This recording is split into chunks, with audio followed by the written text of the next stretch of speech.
Wait, it says we're live, John. Yeah, it is live, yo. Oh. You have to let me start here. So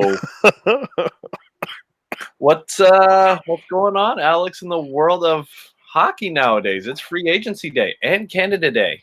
Happy Canada Day. Oh, Canada. The one time a year that the Blue Jays get to wear those red jerseys, right?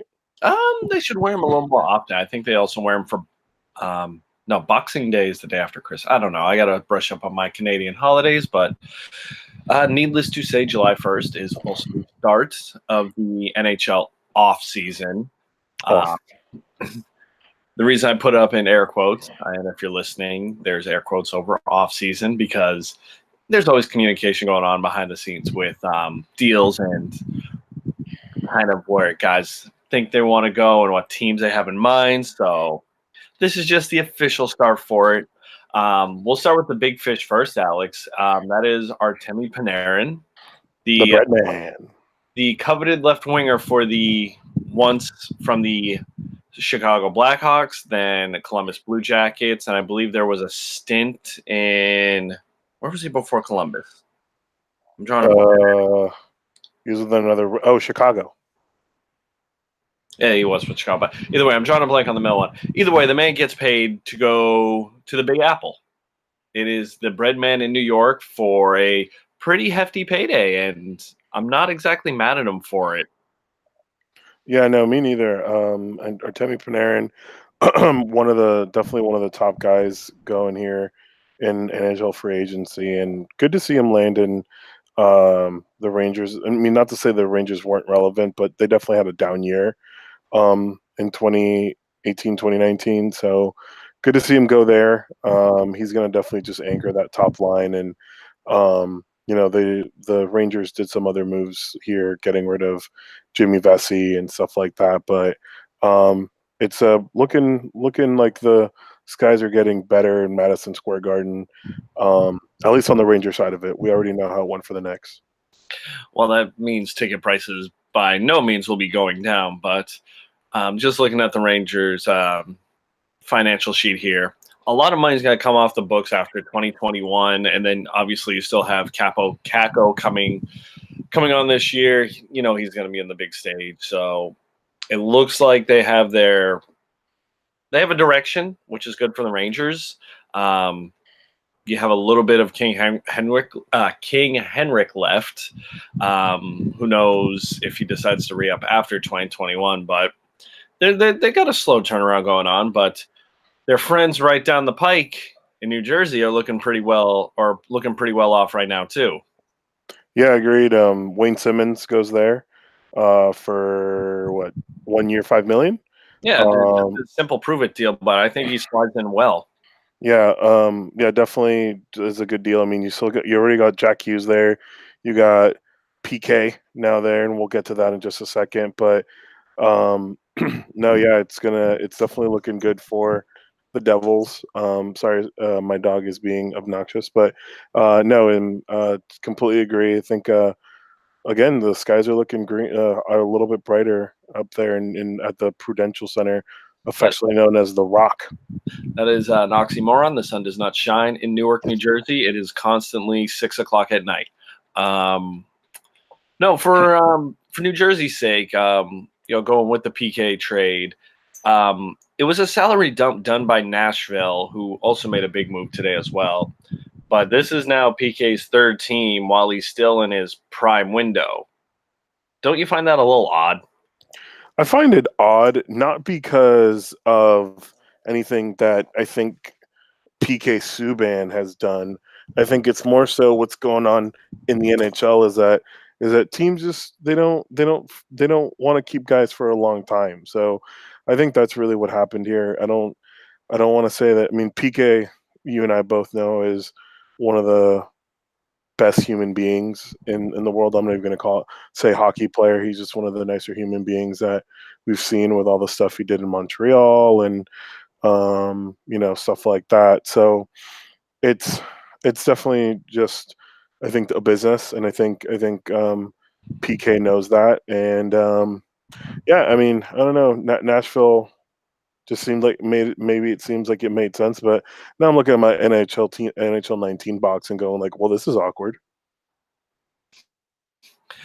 Um, Awkward is probably a good way to describe it. Not gonna lie there.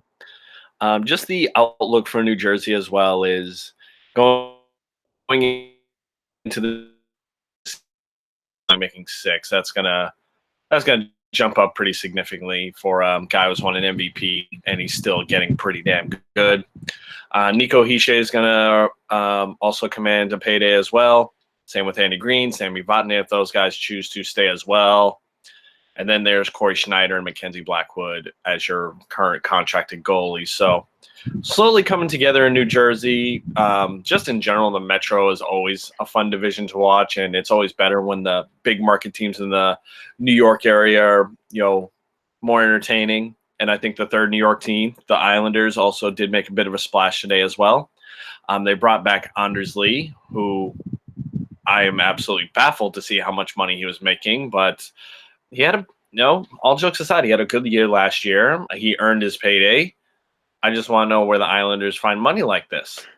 Yeah, I don't know where the heck they got all this cash from. Um, I know you're probably going to get to it here in a second, but I mean, the other big splash that they made was, getting Varlamov here from the Avs and him walking from that team that he was been there for quite a while. But yeah, I don't know where this team is even getting, and this is according to cap friendly, so this isn't verified, but they've still got $8 million of cap space to work with, and man, let's see, they've got 13 forwards, 7 defensemen, and 2 goalies. So I mean, what else do they need to do? Um, Find a way to pay Matthew Barzell next year. He'll be in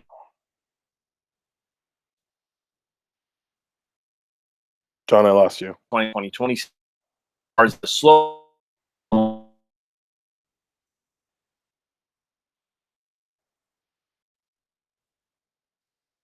Hello.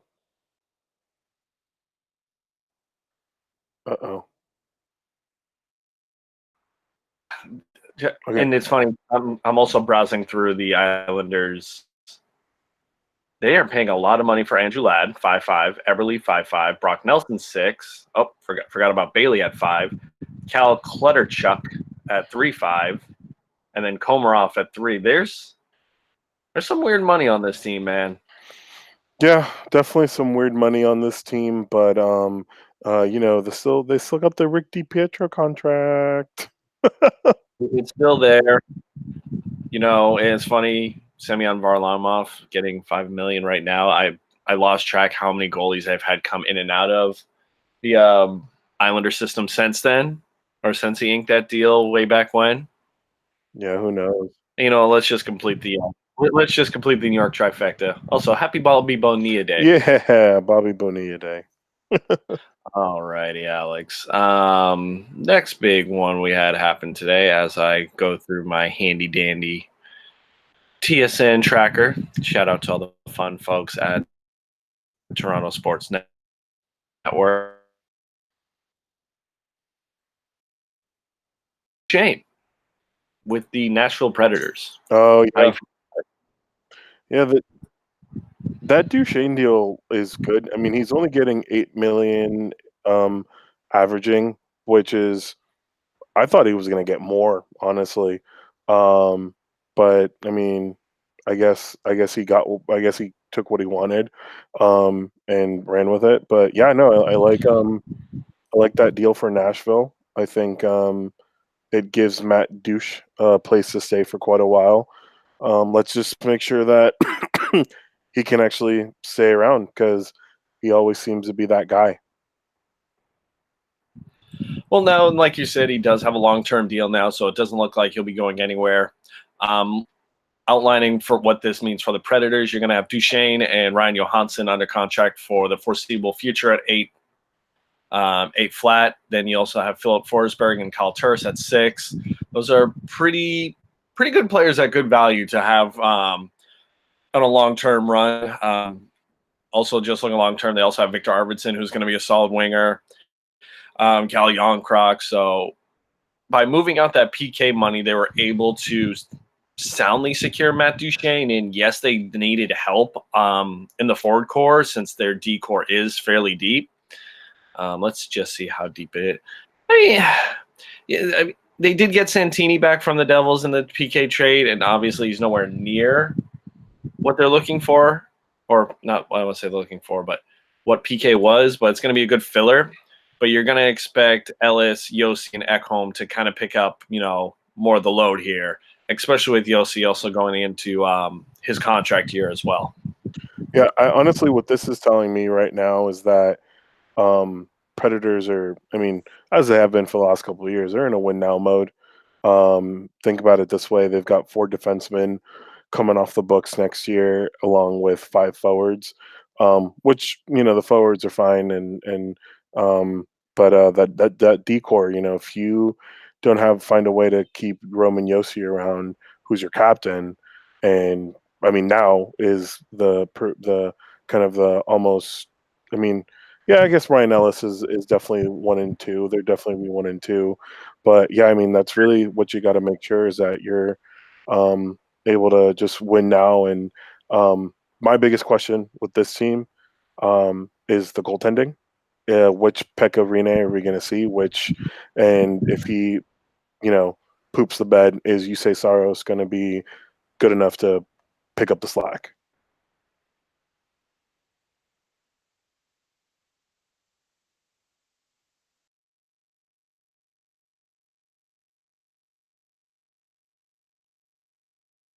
Absolutely find someone that plays out of their minds. It happens. But no, the goalie thing can go real bad real fast. I mean, we've seen it now in 3 straight playoffs for the Nashville Predators. Fortunately, it's brought their season to an end. But I don't know if time really solves it. Maybe that's just who Pekka Rinne is. Maybe he's inconsistent. Yeah, he'll have really good highs, but those lows, they're pretty bad. They're pretty bad. I mean, and I mean, I think the Predators know what they're dealing with here. I mean, he's 36 right now, so I mean, he kind of comes with the territory. Not to say that 36-year-old goalies are bad. I mean, I'm pretty sure Fleury is going to be 35, but yeah, I mean, you kind of know what you're getting, what you're playing with here. Staying in the goalie market, Sergei Bobrovsky got paid. Yeah, but I don't know who gives Sergei Bobrovsky $10 million, but apparently the Panthers do. The Panthers, man. What can I say? It's a good piece to have. I will say that much. And when you're the best available goalie on the market, obviously you're going to probably get top money. And I think Bobrovsky is a very, very good goalie to have. Don't get me wrong. But at $10 million a year, oof. I was looking at his stats earlier. I was looking at his stats earlier just because I want to see, like, is he worth $10 million? He had 9 shutouts last year, which I mean, 9 shutouts. I feel like I would safely assume there that he led the NHL in shutouts last year. But really, my biggest thing is, yeah, he's consistent. I'm not gonna take that away from Sergei Bobrovsky, but by the time this contract's over, he's gonna be 38, and he's got a 5-year no movement clause, if I'm not mistaken. So they can't even the Panthers can't move him even if they wanted to until he's at least 36. So yeah. Hey, enjoy playing in front of those 4,000 people, man. That's all I can say. Sunrise, Florida is a very happening place from what I hear. What a joke. All right. What other moves can we groom through? Come on, TSN. I'm gonna take the floor in this one, and sad to see Captain America go to Dallas, but from what I heard from Sharks Twitter and stuff is that the two camps were never even close on a number, so it was never seemed likely that Pavelski would even come back. But hey, he's gonna go on to Dallas, and wearing a different shade of green, I guess. Yeah, it's going to be weird, but like you and me had talked about, it's going to be weird. But hey, he got his money, he got what he wanted. He was playing for one more big contract, and he got it. With Pavelski going out of the Sharks locker room, man, is this Brett Burns' team? Is it Carlson's team? Who takes over? Um, I think it's Couture. I think Couture. I mean, he's going to be 30, 31 this year. So I think he's. I mean, and he's locked down for the next 6 years. So I mean, he's kind of my personal opinion, the guy that's going to wear the C next year. But yeah, I mean, we'll see. Because I mean, that's the thing is like the other guys. I mean, Burns, I think, has been there almost as long as Couture, but Couture was also drafted by the team. So I don't know. I guess we'll have to see what Pete DeBoer does because he may. I mean, who knows? Maybe he slaps the C on somebody like Melker Carlson for some weird reason. Who Melker Carlson walked, so I don't even know why I said that. I was gonna say, oh, this is gonna be awkward. It's going to be a weird. That's probably going to be one of the weirdest changes to see is Pavelski in Dallas because he's been such a fixture for the Sharks during their Cup run, playoff runs. So that's just, it's just going to be weird, man. That's the only thing I can say. This is what's going to happen. Patrick Marleau is going to get signed by the team. Peter DeBoer is going to put the C on his chest for a year. When he retires, then it goes to like Timo Meier or somebody who's going to be there for a while.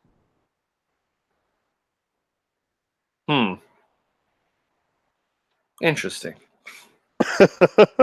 That's pure speculation.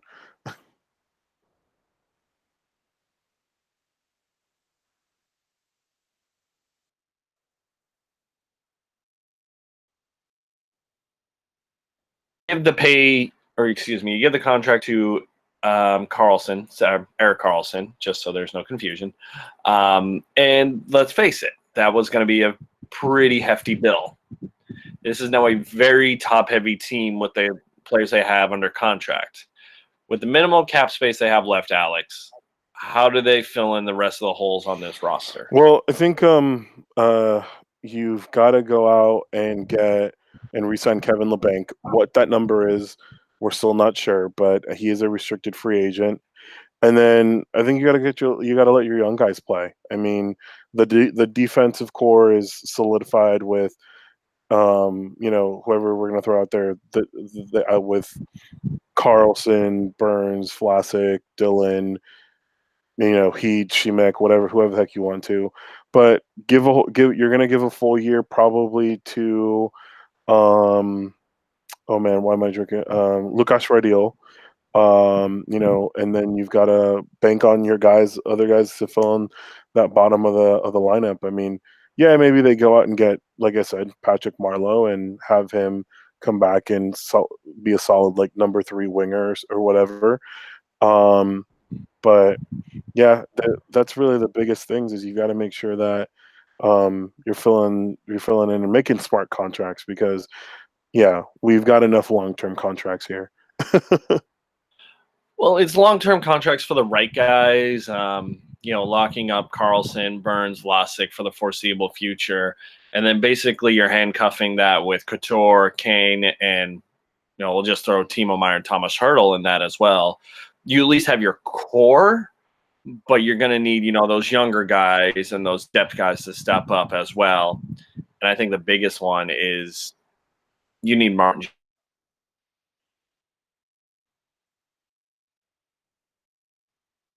Hello?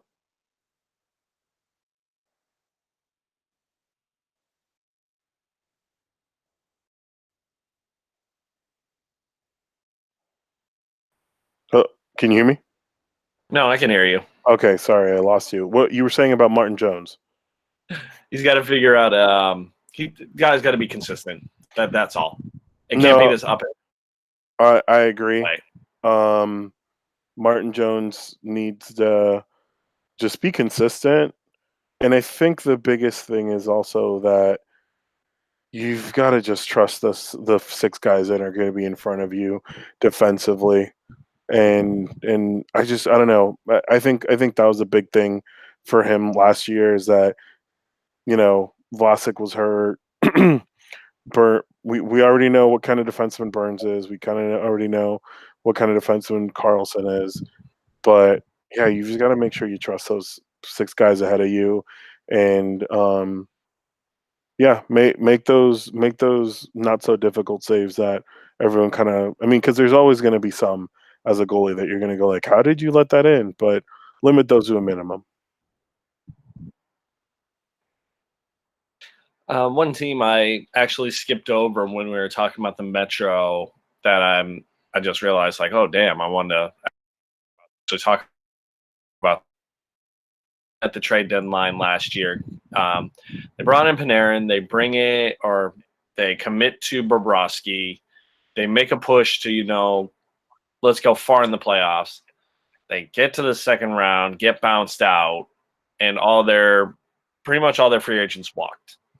They end up replacing Panarin with Gustav Nyquist, who came from the Sharks. He's not looking pretty with Jonas Carpasalo, and I don't even. They have a guy named Elvis. So that being said, I was going to ask you: do you agree with going all in when you have that many expirings that have that high of value if you're the Blue Jackets? Yeah, I don't know. I think man, I'm looking here. The only person that's over the age of 30 on this team right now, okay, there's two. It's Nick Foligno and Cam Atkinson. So, oh, sorry, there's a third, Brendan Dubinsky. Sorry. Um, so clearly they're just trying to go really young. I don't know anything about the Columbus Blue Jackets minor league development, but maybe they're banking on that. Still, though, where they're sitting right now is not bad. They've got 12 forwards and six defensemen on the books, and they've got 17 million in cap space. So who knows? Maybe they pull off some trade and swoon somebody. But I think, yeah, I mean, I think kind of. I don't think. I mean, have any of their goalies? Okay, Elvis, you said was he the backup to Bobrovsky last year? Yeah, I'm going to be honest with you. I did not watch much Columbus Blue Jackets No, until it came time to. it was Eunice Corpusalo because I think that guy's like 7 feet tall almost. Um, so yeah, I think he's okay. He's 6'3", sorry, but he was pretty tall. But I just yeah, I don't know. It's what are you doing there? I mean, I don't know what you're doing really with your goalies there. So we'll see. I mean, it's Columbus, Ohio. It's already got to be hard enough to convince people to set up shop there and live a good life. Yeah. So I can't exactly be I think mad at I it. think one thing that Um, I'm gonna state now is like there's a lot of will sees in the NHL right now, which I'm convinced in NHL 20 when it does come out, I'm just gonna make a player and I'm gonna put him and I'm gonna his name's gonna be Will C. That's gonna be my created player. huh. Interesting. What do you say, Alex? Want to go up to Toronto? Do we have to?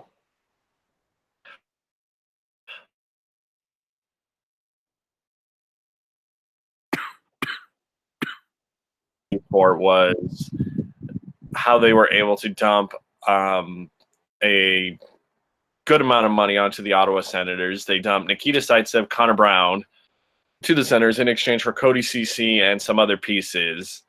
But they weren't done there because the Leafs went and then brought in Tyson Barrie, Alex Kerfoot in exchange for Nazem Kadri and Cal Rosen. Long story Yeah, I short, don't know. Kadri, who was a fixture on the Leafs for quite some time, is now out of there. And they bring in a very good puck moving defenseman in Barrie, but he is again on an expiring deal here. So Hold I on. like these I moves want for to say I agree with you, but do you know that they're still paying part of Phil Kessel's contract? Oh yeah, no, trust me. I just said they were doing better, not perfect.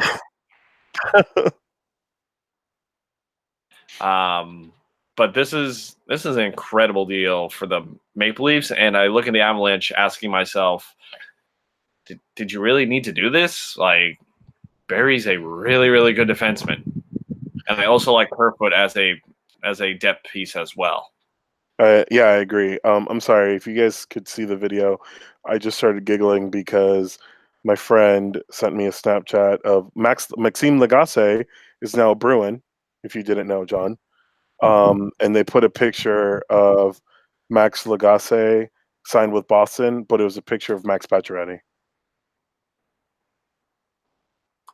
Airball. Um, so no, going back to Toronto because this is what we were talking about. Yeah, no, I think they did a lot of good. I think Toronto kind of knew that they were going to be in cap space purgatory, and now they've freed up quite a bit of space, which is great. I mean, when you've got I wouldn't call them albatross of contracts. I feel like that has a negative connotation. But when you've got the big contracts of Tavares, Matthews, um, those kind of big numbers on the books, it's good to have that amount, that flexibility. And yeah, I think they're definitely gonna keep making smart moves. And I think you signed Spezza today for 1 year, and I think some chump change. So good. Yeah, no, I think I'm happy with what Toronto did. I think they were smart about it and made the moves they had to do. I mean, I know that Kadri's been a fixture there for man, what, almost 10 years. I'm gonna miss those playoff suspensions of his. Oh, Kadri, never change. No, this is a good move for the Leafs. After this year, you're gonna have Horton's 5.3 mil come off the books. A bunch with that's gonna make things a little bit easier. They already have Nylander, Tavares, and Matthews tied up, but the last big hurdle is going to be Mitch Marner. They're rocking with a little bit under over 10 million in cap right now, but Marner is the kid's really, really good, man. Like, teams should, I don't want to say should, just hand over what they have, but they really need to consider what it'll take to bring in a talent like Marner. I don't think he leaves Toronto. I would not expect Toronto to let him leave, but that would be a tough blow if they weren't able to hold on Yeah, to him. I agree. I think Mitch Marner is the big thing that they need to focus on because they've got enough forwards and they've got enough defensemen on the books. You just got to make sure that you're able to keep everyone happy. Oh boy. Well.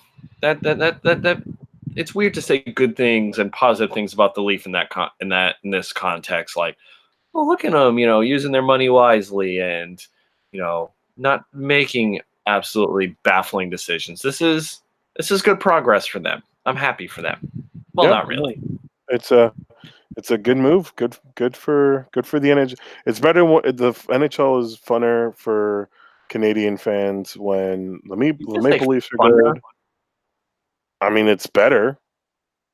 Yeah, but funner. Okay, we like for them to be miserable, but the NHL as a whole wants them to be good.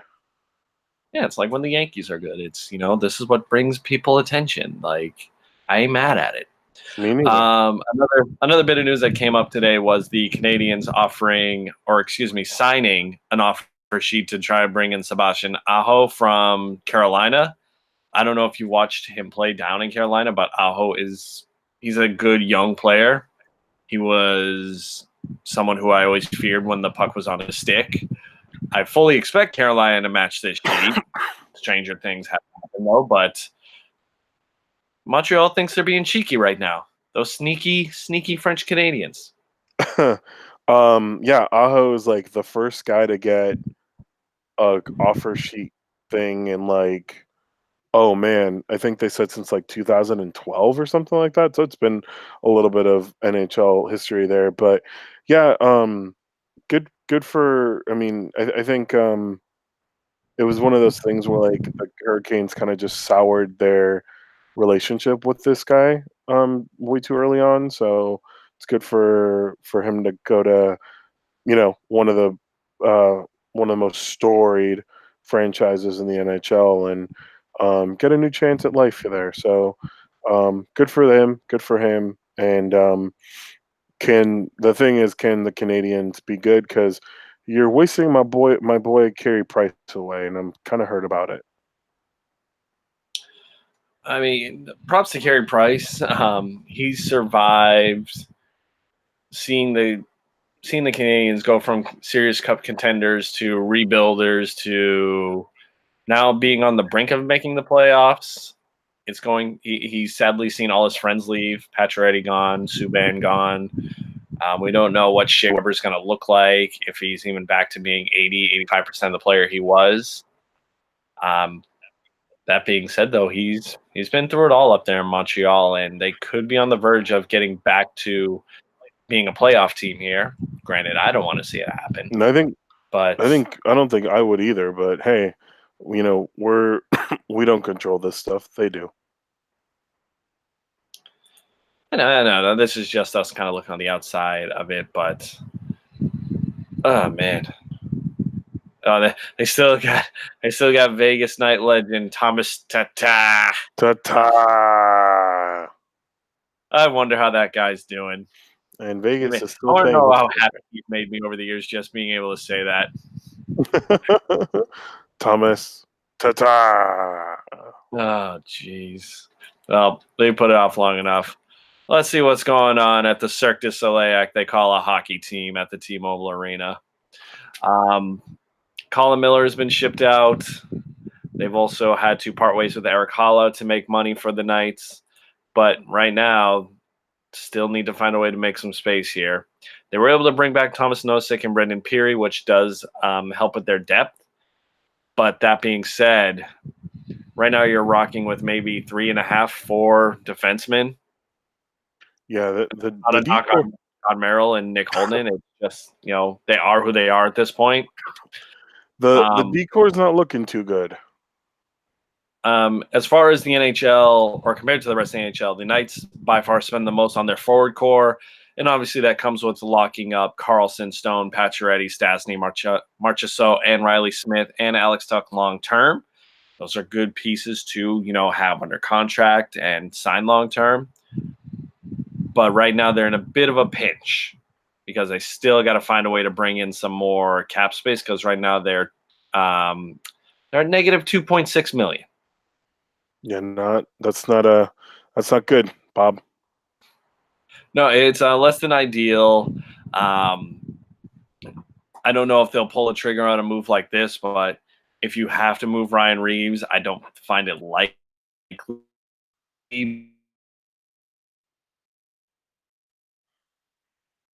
Hiring at 3.8.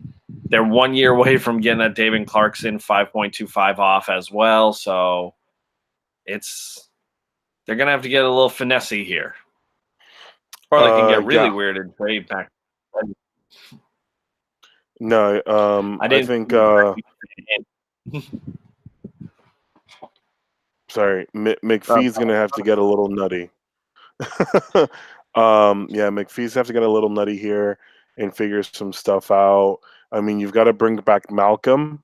I think Malcolm's not on under contract. Neither are you going to trade Nikita Gusev, who you literally had for a game. Um, so that's really the biggest thing. Still, those contracts aren't huge, and you're really going to bank on your young guys here. I really do think that we see Cody Glass, we see Zach Whitecloud, we see Jake Bischoff, Jimmy Schultz come back up to the big team. And Jonas, I don't know how to say his last name because it's got a weird O in it. It's like Rundberg. I don't know. But those guys, you drafted them. What is it now? Oh man, is this summer going to be 3 years ago? 2 years ago, right? Yeah, 2 years ago. Um, and yeah, you've got to just make sure that those guys are able to perform and give them a shot to make it. I mean, that's really the scariest thing about the Knights is you don't know what they have in the minor league system. But if it's any shade of good, the team gets a little bit scary. And yeah, the contending window's still open right now. Like I said, they have the right pieces in place. It's just right now, this is where it's going to get a little tight for them, and they are going to need some guys to step up, whether they be young guys or vets who are making a little bit more. So if they can get consistent production out of Brandon Peary, out of whoever they take out from the minors, the young batch, it's going to help, and that's what they're going to need because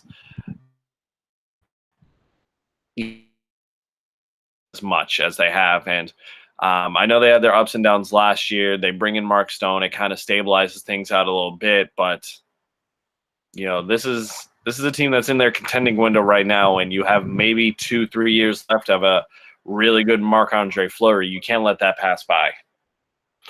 Yeah. Yeah, no, for sure. I mean, and that's the biggest thing is like in 3 years when Fleury is 37 and off the books, who is your next goalie? But they don't. That's the thing is like McPhee's trying to figure out things for the 2019-2020 season, not 2022-2023 right now. So, I think we're going to see more moves from the Golden Knights before that first home game, October 3rd. And yeah, I don't think this is anything of a shell of the team, or this is close to what the product is going to be on October 3rd, but not completely 100% set in stone. I see what you did there. Set in You're stone, welcome. and they have a player named Stone. They ought to give you a raise wherever you work at. All right. What any other news or notes have stood out to you lately? Anything you got to get off your chest? um, Avalanche are looking kind of scary. They've made quite a bit of moves. They got Nazem Kadri, like you had said. They signed Pierre-Edouard Bellemare. They signed. Oh man, I'm drawing a blank right now. A couple other guys of note. Sorry, give me a quick second so I can find the dang information here. Um, da, da, da, da, da. Arizona's been doing some really good moves too. Getting Carl Soderberg. Um, Carl Kessel down in Arizona. Alex Galchenyuk goes to Pittsburgh. That could mhm. be. It's also Galchenyuk's third team in 30 years. Oh yeah, Phil Kessel's Just now a Coyote. I just said that. I know you did, but you okay. Anyway, Oh, sorry. you're fine. Corey Perry, kind of glad that he gets to go to Dallas for a year. Good for him, I guess. Um, Anything else? I don't know. No, I don't think so. I'm still irate about Game 7. Don't be irate. You could have easily gone the other way.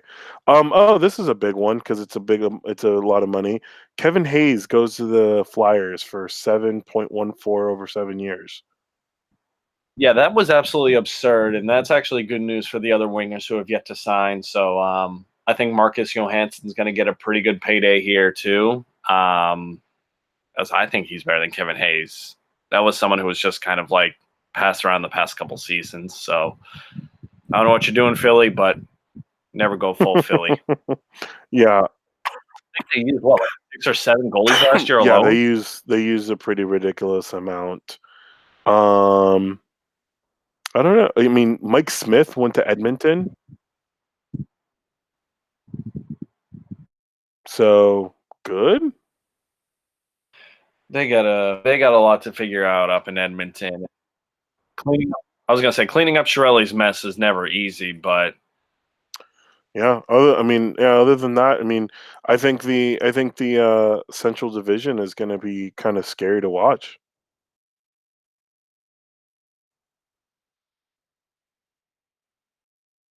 Oh, I lost you.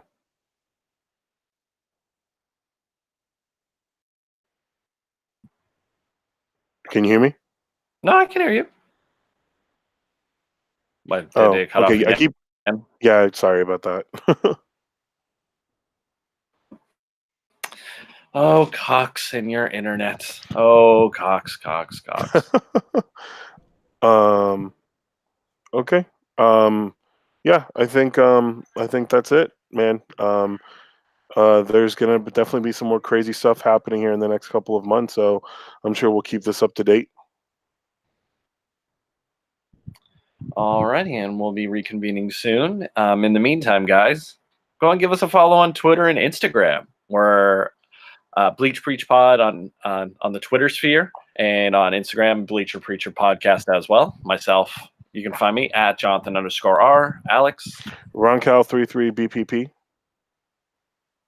Dope. You can listen through the Apple podcast app, SoundCloud, Stitcher, Google Play. We appreciate any and all feedback, guys. And as always, thank you for listening today, and we'll catch you guys in the next episode. Bye.